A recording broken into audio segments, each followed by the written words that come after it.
قصتي مع النظرة حكاية، ترويها الضحكة والهمسة رواية.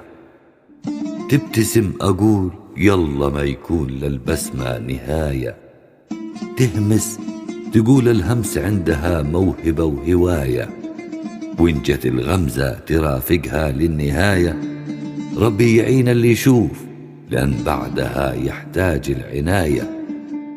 وإن مرت وهوى عطرها عالخد صار رماية، الهدف مذبوح بالعطر ما ينفع طب ولا دواية. خلك بعيد ترى الصياد لا مهرب منه ولا خباية، وإن كنت فارس ولك بس هام العين دراية. وقف ولا تهاب ترى رمش العين مثل الخيل يعشق خياله.